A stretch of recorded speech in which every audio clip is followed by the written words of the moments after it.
What possessed a Harvard-educated college professor to allegedly murder a pregnant woman in her home and then set the house on fire to cover up the crime? What exactly happened to 27-year-old Alexis Pickett on November 13, 2025?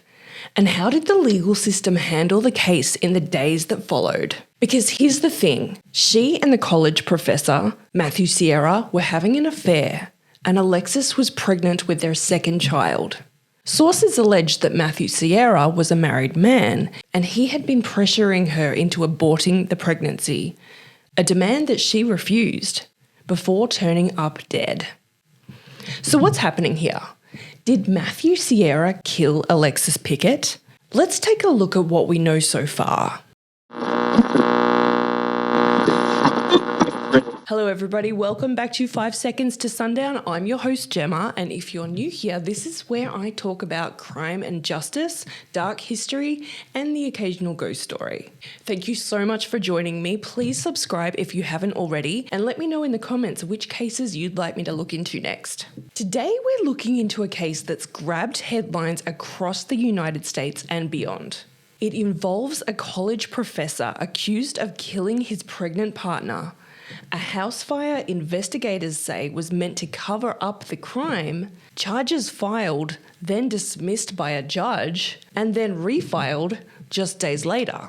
This is the story of young mum Alexis Pickett and her alleged murderer, 38-year-old Matthew Sierra, the Wisconsin man now at the center of this crime investigation. Now, as always, I'd like to give you a trigger warning. In this episode, we will be discussing murder, violence against women, pregnancy loss, and arson. We will also be referring to cruelty to animals. So if those themes bring up bad memories for you or put you in a dark place, this may not be the episode for you. So who was Alexis Pickett? Alexis Pickett was a 27-year-old woman from La Crosse in Wisconsin. She was described by friends and family as a loving mother and a friend who loved animals. At the time of her death, she was about 4 months pregnant with her second child and had recently celebrated with a gender reveal party. Alexis was a mum of one at the time of her murder. She had a 2-year-old boy that she shared with her alleged killer, 38-year-old Matthew Sierra. According to police reports, the couple had been in an on and off relationship for years. And apparently, Matthew was not invited to the gender reveal party, or at least he didn't attend. Furthermore, Matthew was married to another woman. So that's why the media went wild after what happened next. On November 13, 2025, around 3:30 a.m., first responders in La Crosse were called to a residential house fire on Taylor Street. When firefighters entered the burning home, they made a horrific discovery: Alexis Pickett's body, deceased inside the house. At first glance, the scene looked like a tragic house fire, an accident. But investigators soon uncovered evidence that suggested that this was no accident. The Southeast Minnesota Regional Medical Examiner's Office conducted a full autopsy and found that Alexis had likely died before the fire began. Because although fire and smoke damage to her body was significant, the lack of soot in her lungs and absence of carbon monoxide in her blood indicated that she was no longer breathing when the fire was set. And what does that tell us armchair detectives? It tells us that the fire was potentially set to make a murder look like an accidental house fire. But any true crime aficionado will tell you that if there's no smoke found in the lungs of a body inside a burning house, they were probably dead before the fire began. This is not our first rodeo, and it's probably another case of a perpetrator thinking that a fire will cremate a body, literally incinerating any evidence. Which, as we know, it most probably won't get rid of everything. So, as you can imagine, this discovery turned the incident from a supposedly tragic fire death into a potential homicide investigation. On a side note, multiple news reports describe the medical examiner ruling Alexis's death as a homicide, meaning that she was killed by another person before the fire. However, no specific cause of death has yet been released. Alexis was in such a charred state that she was identified with dental records, and this may be part of the reason that the cause of death hasn't been clearly identified. Tragically, Alexis's small dog was found in a separate room to Alexis, who appears to have been found near a bed in a bedroom, while the dog was discovered in the bathroom. And bizarrely, the dead dog was found over a week later. The dog wasn't found until 24th of December. Apparently, what was left of it was found between the bathtub and the toilet, and the bathroom door was closed. In the prosecution's complaint, it was written that Alexis's 2-year-old son was staying with a friend at the time of her death. It has been reported that he is now living with his paternal grandmother. Having said that, let's talk about Alexis's boyfriend, Matthew Sierra. La Crosse police quickly turned their attention to this guy, Matthew Ray Sierra. He's a 38-year-old mechanical design instructor at Western Technical College in Wisconsin. Authorities say that Sierra was having a long-term affair with Alexis and that he was married to another woman at the time. And as we said before, he already had one young child with Alexis and another one was on the way. Furthermore, Matthew Sierra was in and around her home on the night that Alexis died, because surveillance video obtained by police allegedly shows him going in and out of Alexis's house on the night her home caught fire, before, during, and after the blaze began. In addition, phone records reportedly placed Sierra's phone at the scene at key moments during the time that the alleged crime took place that evening. So we've got digital evidence. Let's talk about motives. So if Matthew Sierra did kill Alexis Pickett, what would his motive have been? She was pregnant with his child. She was already the mother of his son. Why in the world would he hurt her? Well, according to the criminal complaint, sources interviewed by police said that Matthew became upset when Alexis became pregnant with their second child. A friend of Alexis told investigators that Matthew had been so upset about the pregnancy that he allegedly pressured Alexis to get an abortion, which she didn't want to do. When she said she would not abort the pregnancy, Matthew allegedly threatened to obtain custody of their 2-year-old child if she didn't comply. It would have been interesting to see how his wife would have reacted to that. It's important to remember that those claims that I just listed have not been proven in court, but were included in the initial charging documents. And I'll come back to those initial charges a bit later. Alexis was reportedly happy about her pregnancy and she announced it publicly on social media. She was writing things like, "New edition coming soon." So was this long-term affair between Alexis and Matthew a big secret? Well, apparently yes and no, because Matthew Sierra's wife told police she knew about the affair and that Alexis and Matthew had already had a child together. Or should I say, the wife knew that there had been an affair, but as far as she knew, it was old news. She didn't know it was still going on, and she certainly did not know that Alexis was pregnant again. On December 16, 2025, La Crosse police arrested Matthew Sierra in connection with the deaths of both Alexis Pickett and her unborn child. But let's clarify that a little bit further. Matthew Sierra was notified about the warrant out for his arrest, and he went to the police and turned himself in. He was charged with first-degree intentional homicide, first-degree intentional homicide of an unborn child, arson of a building, and the mistreatment of animals causing death for the alleged killing of the dog found in her home.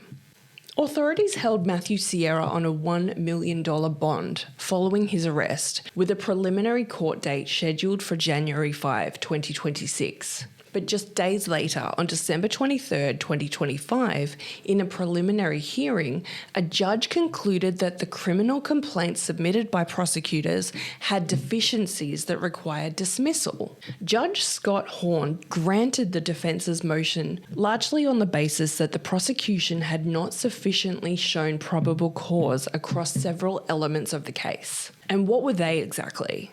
In particular, the judge noted that the state had not yet established that Pickett's death was definitively not the result of an accident.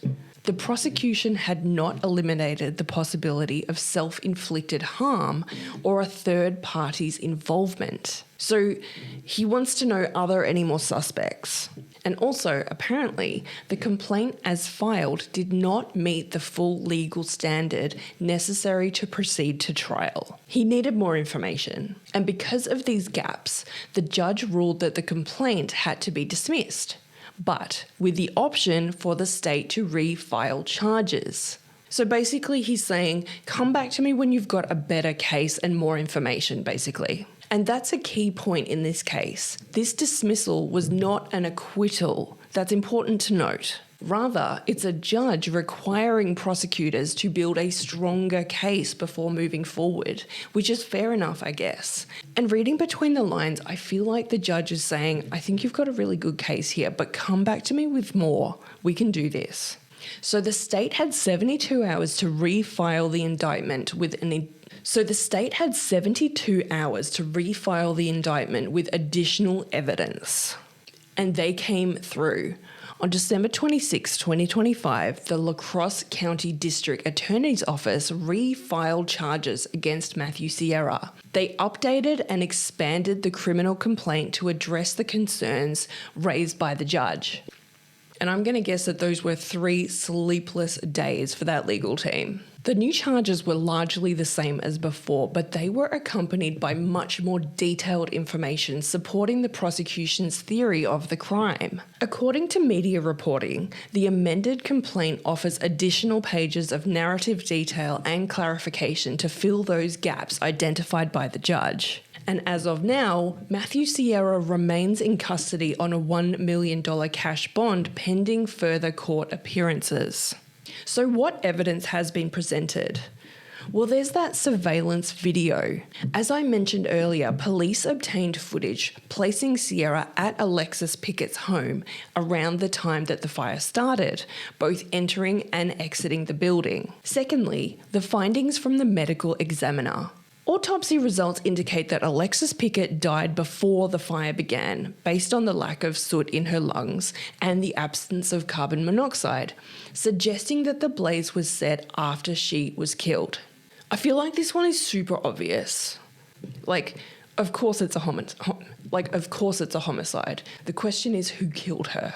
Thirdly, the relationship between Alexis and Matthew. Investigators interviewed friends, family, and Sierra's wife, building a picture of a complex relationship that included dispute over the pregnancy and an on-again, off-again nature to the relationship. This was not a stable relationship. Some might even have called it toxic.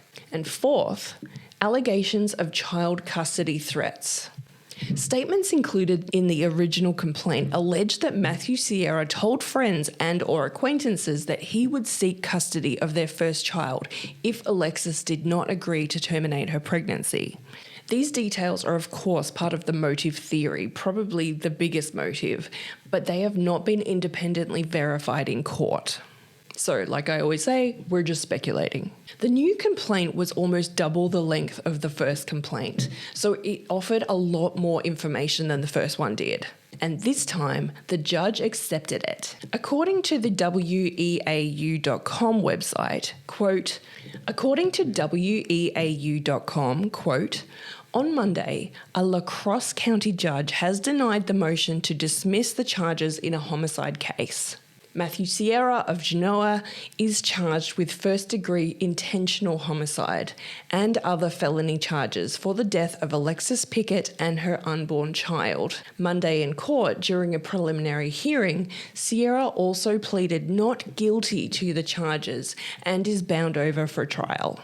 So I've heard the term bound over in a few different cases, and it generally means that the suspect needs to stay put because the case will be advancing from preliminary hearings to further proceedings, maybe even a trial, because there's enough evidence to do so. Sometimes when people are bound over, they're in police custody, sometimes not. Reminds me of the case of Patrick Mahon in the 1920s. He was bound over, but he was a free man, so to speak. But it's interesting to note that Matthew Sierra has not left police custody since his arrest, which tells me that there's some weight to this case. So what happens now? Well, Matthew Sierra's case now heads toward future hearings, and eventually I presume there will be a trial unless he comes forward and confesses everything and comes to some sort of plea deal.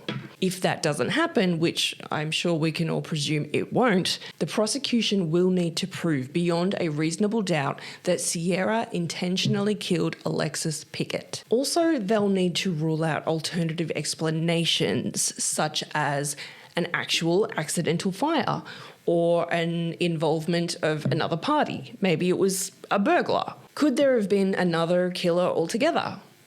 I mean, maybe it could happen, maybe. In this case, unlikely.